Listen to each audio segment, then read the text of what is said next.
1916 के अंदर आप इस काम के लिए जो है वो कामयाब हो गए। आपने लखनऊ के अंदर एक इजलास रखा जिसे लखनऊ पैक्ट के नाम से जाना जाता है, जिसमें दोनों जमातें कांग्रेस भी और मुस्लिम लीग भी आई हुई थी। लेकिन इस दौरान एक ऐसा वाक़या पेश आता है जिसने कायदे आज़म की ज़िंदगी के अंदर एक बहुत ही ज़्यादा अहम किरदार अदा किया। 1916 के लखनऊ इजलास के दौरान एक लड़की कायदे आज़म के पास आती है और कहती है कि मैं आपसे बात करना चाहती हूँ, और कहा कि मैं आपको बहुत ज़्यादा पसंद करती हूँ। कायदे आज़म उस लड़की को पहले से जानते थे और उसे पसंद भी करते थे। ये कहानी कायदे आज़म की ज़िंदगी की एक बहुत ही ज़्यादा इंटरेस्टिंग कहानी है। कहानी कुछ इस तरह शुरू होती है कि आप जब लंदन से बम्बई शिफ्ट हुए तो बम्बई के अंदर आपके बहुत सारे दोस्त बन गए, और उन बहुत सारे दोस्तों में से एक दोस्त बने जिनका नाम था सर दिनशाह पटेट, जो कि कायदे आज़म के बहुत ही अच्छे दोस्त बने। आपका अक्सर उनके घर आना जाना रहता था। सर दिनशाह पटेट की एक बेटी थी जिसका नाम था रतन बाई, और रतन बाई जो थी वो कायदे आज़म की पर्सनालिटी से बहुत ही ज़्यादा मुतासिर थी। वो आपको पसंद करने लग गई थी। उन दिनों बम्बई के अंदर गर्मी भी बहुत ज़्यादा हुआ करती थी। सर दिनशाह पटेट का नॉर्थ इंडिया के अंदर दार्जिलिंग में एक समर पैलेस था, तो उन्होंने कायदे आज़म से दरख्वास्त की, बल्कि उनके पेशकश की कि आप भी हमारे साथ चलें और वहाँ 3 महीने गुजारे। तो कायदे आज़म उनके इसरार पर दार्जिलिंग चले गए। वहाँ पर कायदे आज़म एक दिन एक मेज़ के ऊपर बैठे थे जहाँ पर वो चाय पी रहे थे। उनके पास रतन बाई जो कि सर दिनशाह पटेट की बेटी थी आके बैठ गई, और उनकी आपस के अंदर जो है वो गुफ्तगू जारी हो गई। रतन बाई ने बातों ही बातों के अंदर कायदे आज़म को कहा कि देखें, मैं आपको पसंद करती हूँ और मैं आपसे शादी करना चाहती हूँ। तो कायदे आज़म ये सुन के खामोश हो गए। उनके हाथ के अंदर जो है वो चाय का कप था। उन्होंने चाय का कप मेज़ पे रखा और बड़े ही आराम से कहा it seems to be interesting proposition. लेकिन शादी के हवाले से कायदे आज़म ने मज़ीद गुफ्तगू ना की। अगले ही दिन कायदे आज़म उनके वालिद के साथ डिनर पर बैठे हुए थे। तो कायदे आज़म ने उनके वालिद से कहा कि आपका इंटर रिलीजियस मैरिजेस के बारे में क्या ख्याल है। उन्होंने कहा जी इससे अच्छी तो कोई बात ही नहीं हो सकती, इंडिया की हारमोनी के लिए बहुत अच्छा है।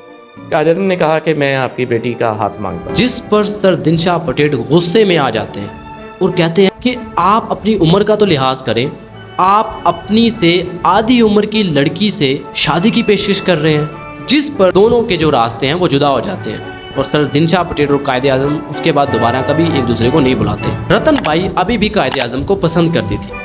खैर 1916 के इजलास के दौरान 3 दिन के लिए रतन बाई जो है वो लखनऊ पहुंच जाती है, और वहां जाके वो कायदे आज़म को दोबारा कहती हैं कि मैं आपसे शादी करना चाहती हूँ। लेकिन कायदे आज़म इस दफ़ा उन्हें कहते हैं मैं एक मुस्लिम ख़ानदान से ताल्लुक़ रखता हूँ, आप एक पारसी ख़ानदान से ताल्लुक़ रखती हैं, आपकी डिमांड को तभी कबूल करूँगा अगर आप इस्लाम कबूल करेंगे। तो कायदे आज़म ने कहा आप मुसलमान होंगी। उन्होंने कहा कि वाई नॉट।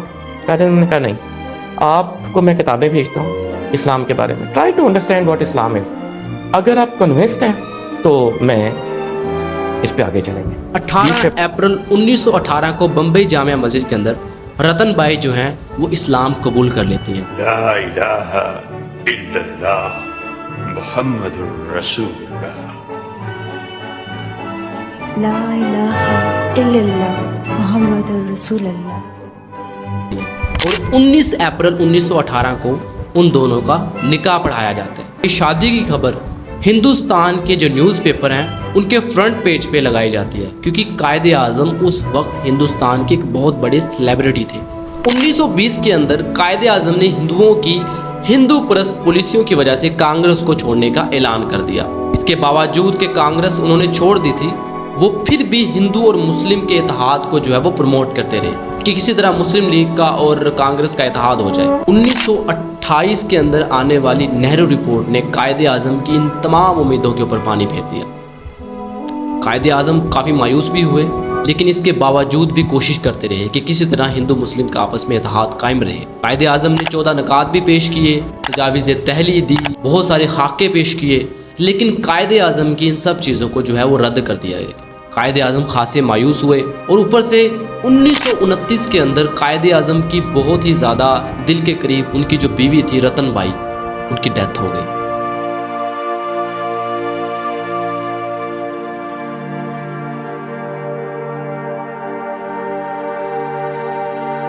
कहा जाता है कि आज तक किसी बंदे ने भी कायदे आज़म को ज़िंदगी में कभी रोते नहीं देखा, लेकिन वो वाहिद दिन था कायदे आज़म जिस दिन रोए थे।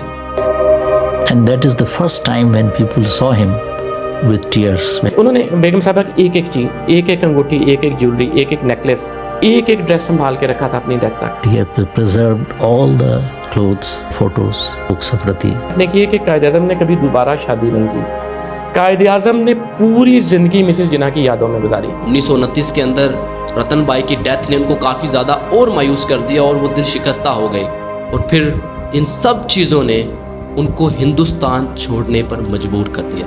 उन्होंने फैसला कर लिया कि मैं हिंदुस्तान की जो सियासत है इससे किनारा कश हो जाऊंगा। कायदे आज़म अपनी बहन फातिमा जना और अपनी बेटी दीना को लेके लंदन पहुंच गए और वहां जाके हिंदुस्तान की सियासत को खैराबाद कह दिया।